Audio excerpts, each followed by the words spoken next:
Hi, everybody. So exciting. I'm just on live now. Frankie from Fab Parenting, and I am going to invite my friend Christina Hillsberg, another amazing parenting author, to join me. So I see she just logged in, and I'm going to invite her. All right, let's see. Love it when technology works. Hold on one moment. There we go. She's Hi, here. Hi. how are you? I'm good. I'm always sort of amazed when the tech works uh, on social I know, media. right? You never know. Yeah. Oh my goodness. It's so good to see you, like, sort of in person. I know we've been Yeah. talking for a while. Um, and I'm just so excited to talk tonight. It's such a fun community, sort of that parenting author space. And I was just thinking, when I first found Christina um, on social media and I was looking to collaborate with some other authors. I'm like, maybe there's something that our books have in common. And you were like, probably not. And I couldn't understand, like, I'm like, really? There's not that many theories. Like, how different could it be? But then I started listening on Audible to License to Parent. And I'm like, oh yeah, no, no, no. She's right. Like, it's so different and so fresh and unique. And Thank I you. just, yeah, I so enjoyed it. And I'm so curious, like, what made you jump from, CIA agent and mom to author? Like, where did that idea come from? Well, I've always loved to write, and one of the key things I did at the CIA was write. I spent the most of my career as an analyst, and so I like to say that that's really where I learned how to write well. But Hmm. when I was there, I was doing a lot of data driven. I mean, it was intelligence analysis, so it's very different. So actually leaving and being able to write more creatively has just been an amazing outlet for me as a mom, especially as a stay-at-home mom, to be able to explore that part in this new chapter of life has been really fun. And this has been a great book because it combined my experience at the CIA and also my experience as a parent. And it's something that my husband and I did together. So it's like memoir meets parenting book. And Yep. so in part one is a lot of my story. It's all in my voice, but it's my story of joining the CIA. But in part two, Ryan has these great little like sidebars with his Hmm. operational stories, which is really fun. And so it was great for us. We worked together at the CIA a lot Okay. and loved working together. And then we actually both left and worked at Amazon together for a while. And then since I decided to stay home, we haven't had that dynamic. And so to be able to do this was also a really great opportunity as well. So cool. And I loved when I was listening, it was so fun when his voice popped up. Like, it's a nice little change and it's cool to hear his perspective. And I get that, like, when you become a mom and it takes so much of your time and your brain space, like having a project to collaborate on with your husband, it's really cool. I was just saying to my husband that he's an engineer and like his brain works really differently. And some of the best times I think we've had together were maybe a little stressful too, but like things like when we were moving and like looking for new houses, right? Or like, I don't know, something silly, like having to redo part of our house. But when we were working on sort of a common goal together and planning and dreaming, and those are like nice things to bring us together. So, we're not moving anytime soon. So we're going to have to come up with another Yeah, project. yeah, some sort of project. Yeah, it was great. But I love connecting with parenting authors like you because, I never set out to write a parenting book. And I really do think of it as a parenting book for people who don't love parenting books or feel Mm, overwhelmed by parenting books sure. because there are so many. And so it is really written more as like our story. And I think our expertise really is in more of espionage and how we've applied that to raise well-rounded security conscious kids. But I love connecting with parenting authors who are experts in that field like you. Like I have your book right here. I've already been like thumbing through it. It just came in the mail a Oh, couple days yay. ago. And like I have to tell you that the first section I went to, and it's dog-eared right here, is taming tantrums after toddlerhood because I so rely on tips like this because I have 5 kids. They range from 3 to 19 and I'm just in Mhm. the thick of it with my 3-year old. And so Oh I boy. was like literally like highlighting like I'm going to do all of this. So I just so value all Uh, of that expertise so much. Yeah, it's an exhausting phase. And I like to talk about tantrums because there's no one who couldn't use another tip, including me, right? Like it was my background, but it doesn't matter. Yeah. And I also really, unfortunately, I hate to, you already know this because you have older kids, but sometimes people look at me with horror when I say this, but they don't always stop when they hit four, And I know. even, right, teenagers have tantrums They too. We just just like, change. They're just right, we different. don't, Yeah. if you told your teenager they were having a tantrum, like, it probably wouldn't go well. We call them Yeah. meltdowns or like Yeah, losing and it again. even as Right. adults, we have like, oh, Yes. I lost it today, or I had a meltdown. Like they exist just like in different forms. But another thing I Right. love what you do in your book that I actually do think there's some overlap. I found some similar Oh, good, themes. good. Is you talk about how things vary according to child and how Mm, children are so different. And so your approach might be really different with each child. And we talk a lot about that in Licensed to Parent in terms of like the level of mhm. responsibility that we're giving our Yes. kids and the level of just autonomy. Because we really are big proponents of not being helicopter parents, but I wouldn't say that we're like total free range parents. We're kind of in between. It's all about Sure. like balancing the autonomy with boundaries. And we talk a lot about how it's going to vary according to child and it's going to vary according to family.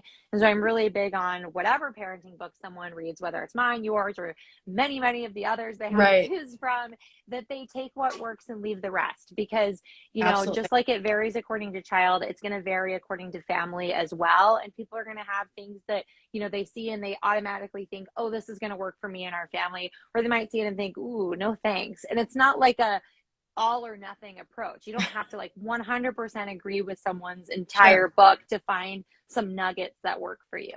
Absolutely. And what's really I found great about your philosophy is yes, you do believe in raising independent kids, but you're not just saying, okay, like here guys, like I'm gonna drop you off in the city and you'll be great. Yeah. Like you got this. No, you're strategically teaching them these great skills, many of which I wouldn't have thought to teach and I love, but I really found myself reflecting upon some other training I had and, living in the world we live in today, which is quite overwhelming as a parent. I worked for some nonprofit organizations.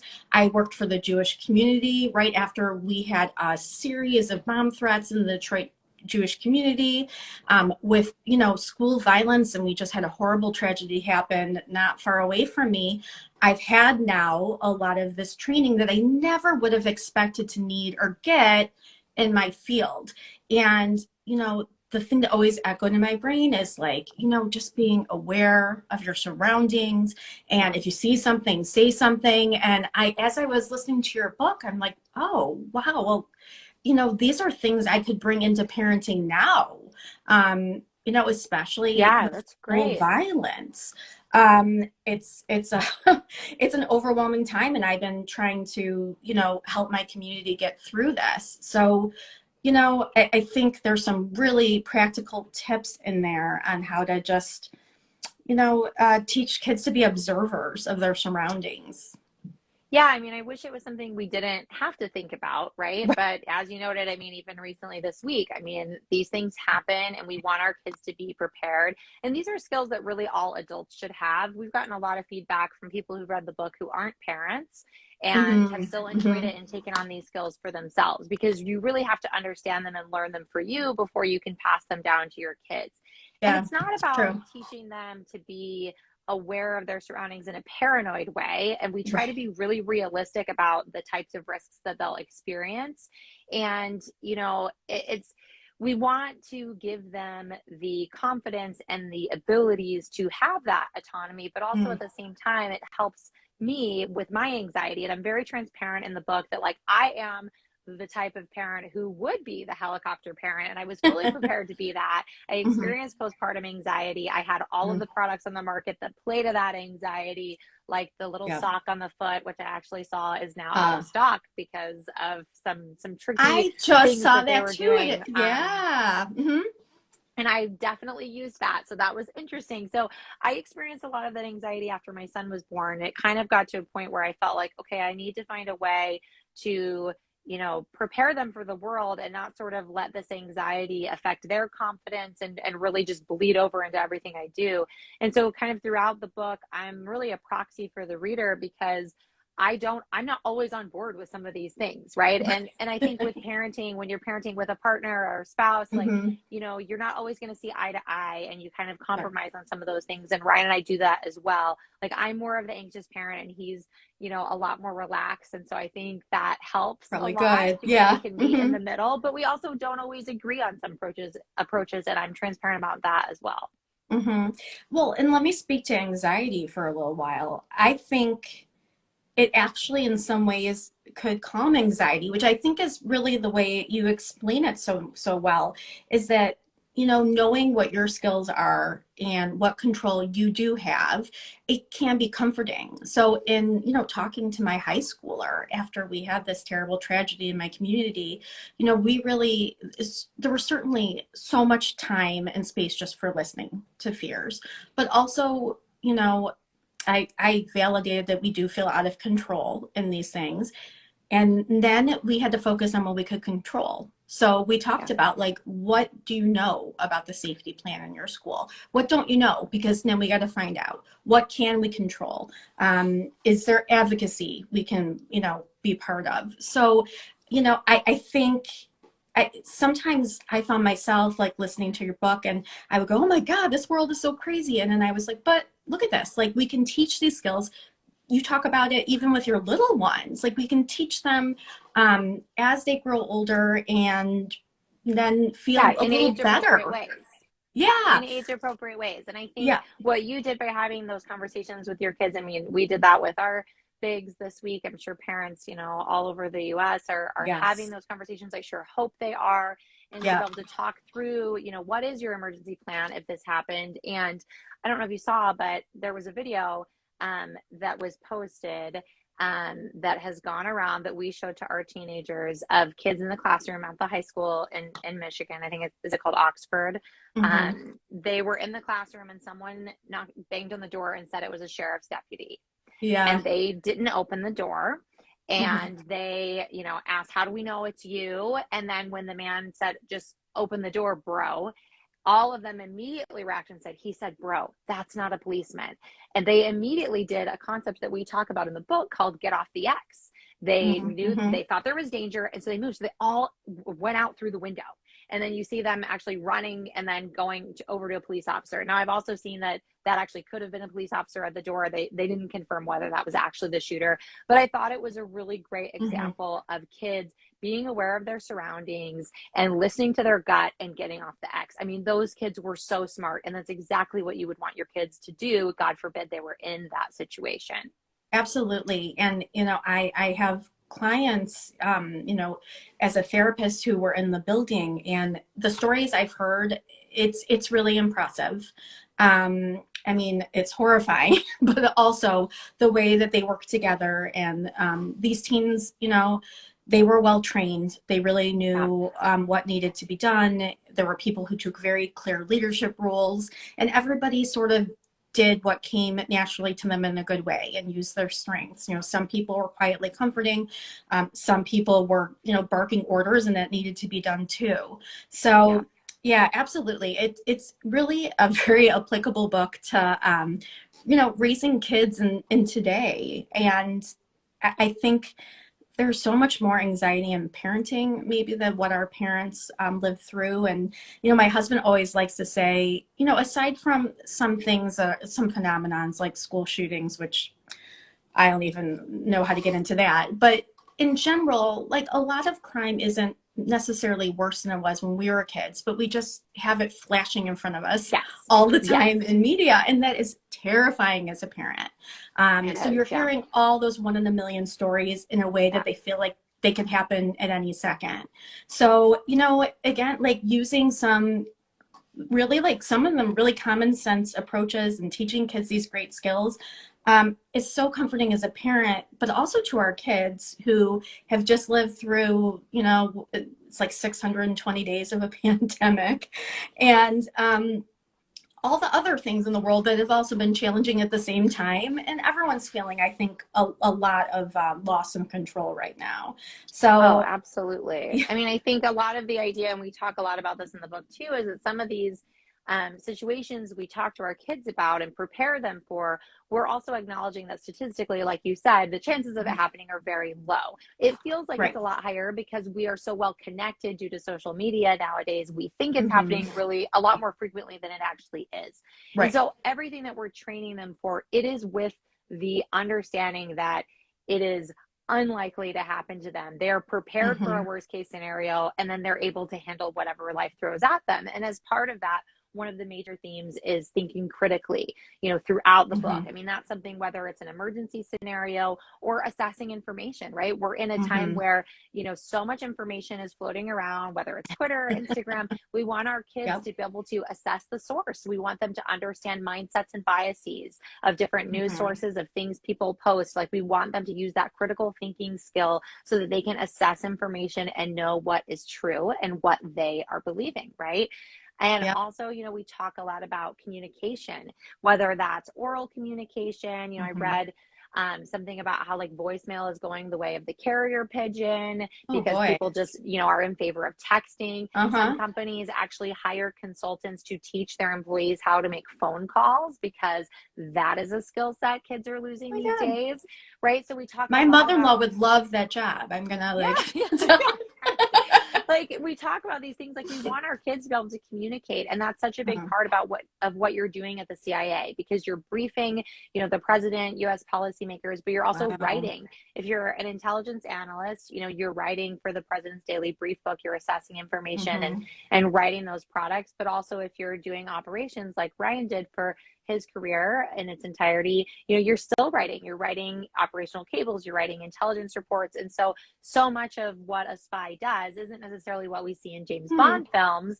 It includes writing, it includes, communication skills. And so we talk a lot about what we can take from that and how we can apply it to parenting so that our kids are able to communicate really well and ready to go out into the world. Because you know what? I mean, I have three. Well, my oldest is in college now, so I have two teenagers still at home. And we interact with a lot of kids in that age group.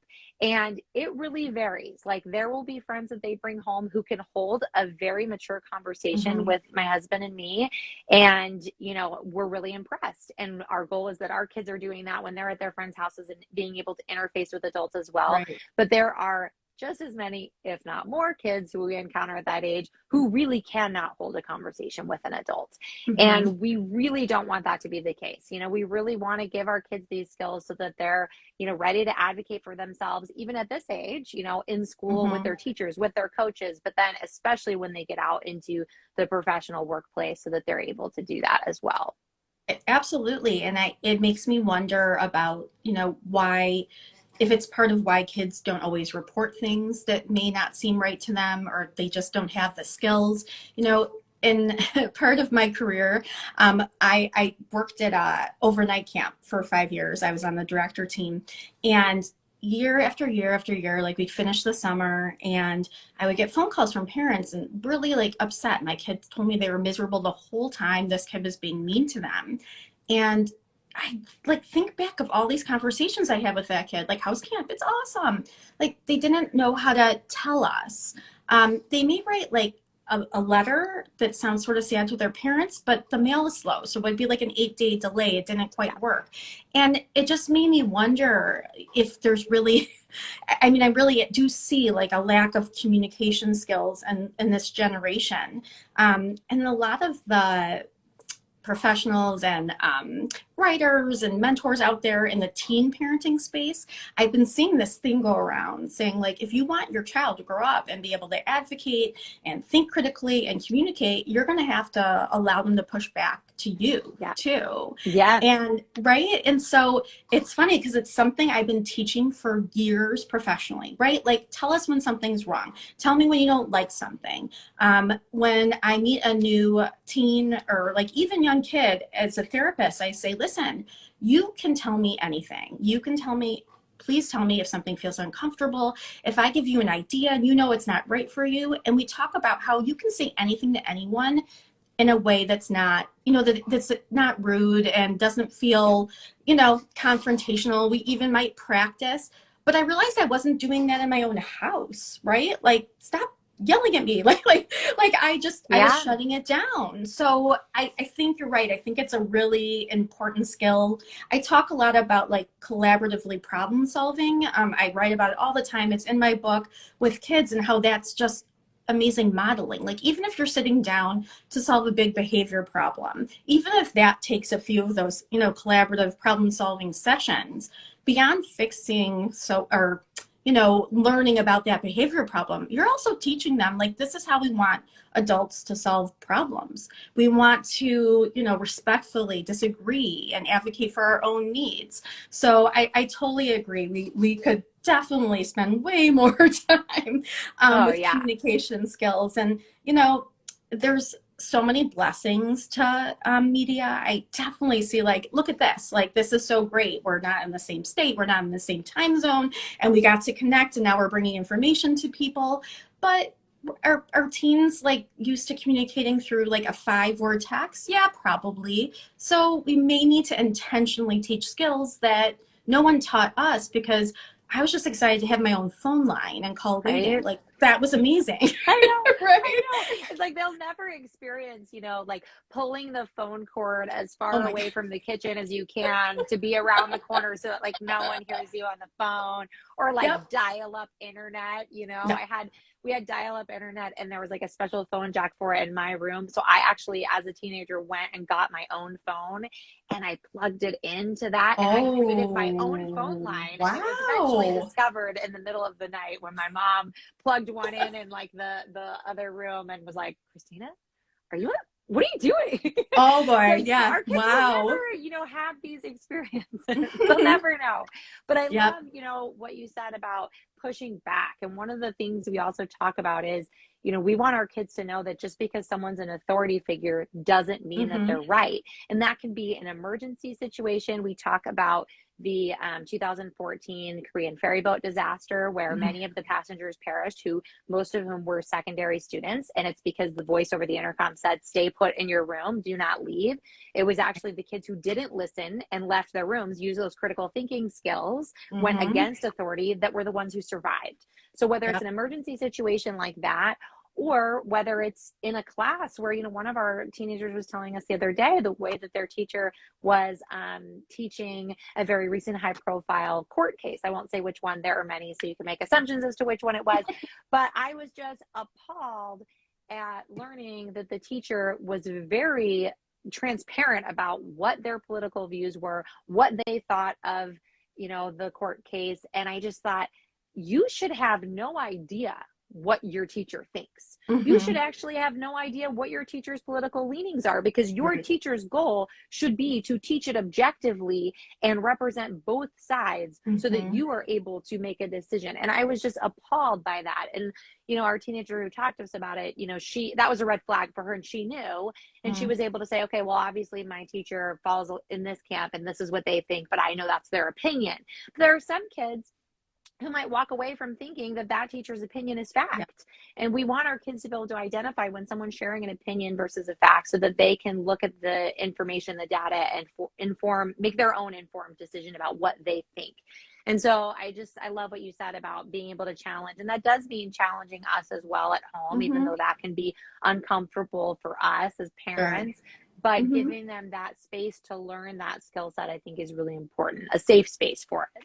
Right. And how to do it the right way. Right. Like, I don't know. In everything I've done professionally, my life has been made up of very challenging phone calls, right? Maybe they won't be phone calls anymore now that you told me there's no more voicemail. I mean, it's maybe they're going to be Zooms, but I've had to like have hard conversations when working with kids who have, disabilities and challenges with behavior. And I've had to figure out how to do that. It's not like a course in any of my almost 2 master's degrees. But through, just observing people, I've learned that I can say anything. And sometimes I have to say something I would never dream I'd have to say to another parent or, another professional. And you can say it in a way that's still respectful and still, we're all, it still keeps the line of communication open. So I think it's such a valuable skill. I love Absolutely. that. And I love you mentioned modeling. I think, modeling all different types of behaviors with our kids can be so important. And admittedly, we're not always going to model the right thing. Of I course know you've talked a lot about, keeping our cool and not yelling at our kids. And I love, the title of your book alone, I love my kids, but I don't always like them. not. Like I feel this in my soul. Right. I And so mean, we all being do, able right? to model things like when we do mess up and when we do, yell or lose our temper, to be able to come back and apologize to our kids, whether they're 3 or whether they're 19. And Hmm. for me, coming into parenting as a stepmom, my husband had already been parenting for 10 years when we Yeah. met. And so that's why a lot of what I talk about in our book are strategies that he was using that we've either changed together or I've come on board or Hmm. maybe haven't come on board, because the reality is he had been doing this a lot longer than I have. But, when you come in as a stepmom and your kids are, not newborns, they're actually going to remember things that you do when you mess up as you're like learning your way. Yeah, So it that was is true. definitely, Hmm. humbling, because you learn to apologize and you learn to build that trust, which I think we talk so much about trust in our book, because when you're in the CIA and you're recruiting an intelligence asset, there has to be trust. You're convincing someone to commit Hmm. treason on your behalf. If they don't trust you, like, this isn't going to Yeah. work. But when Hmm. we talk about that trust and loyalty and what that looks like in our relationship with our children, and a lot of that stems back to being able to model those things, like saying I'm sorry, but also using the words I promise sparingly, because when you do use it, your Hmm. kids know how much weight it carries, because they know that you only say it when you mean it. And I Yep. think that's something that I've learned over the years. It can be so powerful, and that's a tool that we use in our tool belt to kind of build that continued trust with our kids. And then it's all kind of woven together, because when you do have that trust, then that gives you more confidence to give them that autonomy and to give them a bit of that longer leash, because you Hmm. know that you've given them the security awareness skills, you've given them the communication skills, and you Hmm. trust that they're going to do the right thing. And you trust that if they don't, because everybody messes up, that they're going to feel comfortable enough to come to you Yep. for guidance, right? That's the hope. And that's the hope too when it comes to things like technology, right? All the downsides that we kind of Hmm. have referred to a little bit and hinted at. We want our kids, we don't lock everything down. I feel like there's a spectrum. You see the parents that, like, it's like laissez-faire, like their kids can do whatever they want. And then there's like the kids who like don't have access to anything, because Right. it's the whole slippery slope mentality, which Sure. I totally understand and I agree with in a lot of ways.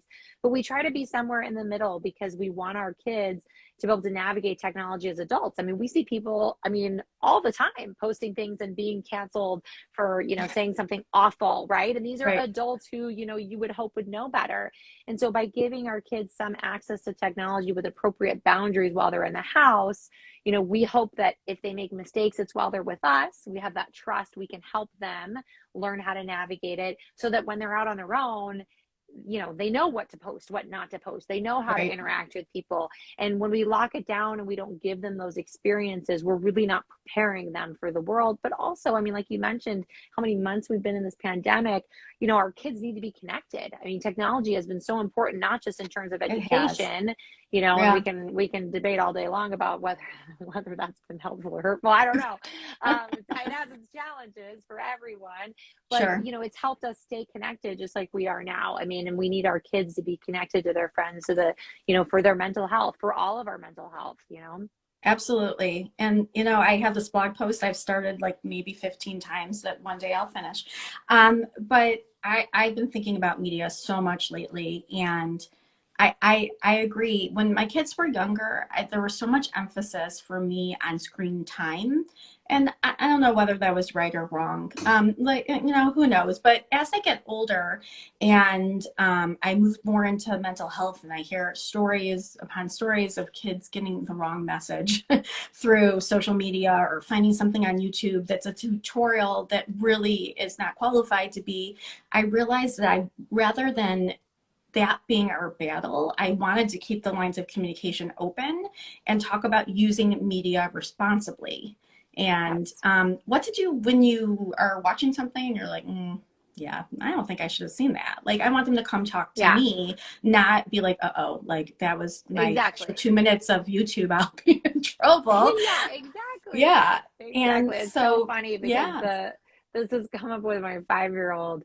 Mm. They've started like it's funny when you see sort of like a mirror image of yourself, like your Oh, best sure. and worst qualities like Mm. reflected back at you and your Every kids. day. Yeah. And some of it's you're like, oh, and then other you're like, oh, do I do that? And so my 5-year-old is like very much like a rule follower, and he's always been sort of more of a black Mm. and white thinker, which is how I am naturally as an analyst, but I've really come a long way. My Uh-huh. husband is so proud because he kind of lives in the gray as the operations officer. But our 5-year-old, he'll say things like, oh, I don't think this is appropriate for us to watch. And usually it is. It's like, I mean, it is. Yeah. But like uses that type of language. And so it's Mhm. funny because the other night I left to go to dinner with a girlfriend and my husband was home and he said to him, Daddy, Mommy's gone so we can watch Transformers. And like There you my go. husband was like so pleased that like he had it in him to like potentially break a rule, and whereas I'm thinking like, oh my boy. And Right. so it's May funny that be because the worst transgression he ever has. Like, that's amazing. I love it. So but what's cute. so great is like I got home and he actually told me Of himself, course. which I was like, oh great. I'm sure it won't always be like that, but the innocence of the 5-year-old who says everything that happens. Right, right, right. Yeah, yeah. I love it. Oh, well, this has been so much fun. I feel like we could talk all night. Yes. So much to unpack. Share with everybody watching, and we're going to post this after if any of you jumped on late, where we can get your book. Sure. So it is available wherever books are sold. It's called Licensed to Parent: How My Career as a Spy Helped Me Raise Resourceful, Self-Sufficient Kids.